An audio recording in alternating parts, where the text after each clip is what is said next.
You can see the occupied Armyansk from here, the village of Alexandrivka.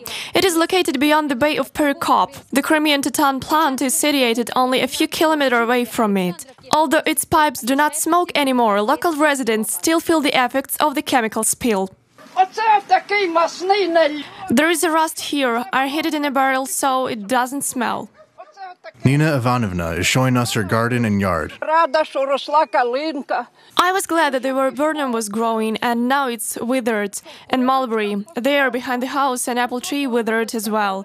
The cucumbers are withered. I'm sick, my eyes tear up. They are red and sore. I have a sore throat. And here on my hand, maybe that's because I cut grass for my chickens, and it penetrated between fingers. Then it began hurting me. Her neighbor worries about her poultry. When I pour water to ducks, it's full of rust, and the ducks get sick. What is it? The woman is glad that she managed to dig up potatoes. Other vegetables have become unfit for eating. Look, the leaves of these eggplants have dwindled. I tried to cook it, but I threw up right after eating it.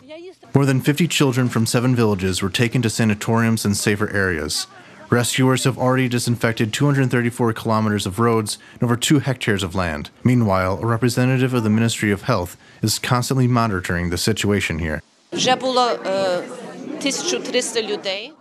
1,300 people have been examined for symptoms of poisoning. They are all feeling better now. There are no long-term consequences so far. Ecology experts also monitor the affected areas, running analyses in mobile laboratory. On the territory of the Kalanchatsky checkpoint, the concentration of any of these measured materials do not exceed the norm. Some results are still concerning. According to the state ecological inspection, soil samples taken in 6 villages of the region showed an increase in sulfate concentrations. Before Russia's illegal annexation of Crimea in 2014, the plant was checked regularly. The head of the Kherson Regional State Administration advocates that the factory come back under Ukrainian control to avoid another ecological catastrophe. The management just doesn't care about people. The plant constantly poisons people. It just depends on the concentration of harmful substances. In order to stop this, having regard to passivity and the incompetence of the occupational authorities, it would be advisable to place this plant in the surrounding territory under the control of Ukraine. I think including the towns of Armyansk and Krasnoperokopsk. The Ministry of the Temporarily Occupied Territories has posted satellite images showing that the roof of the Crimean Titan manufacturing workshop is undergoing repairs.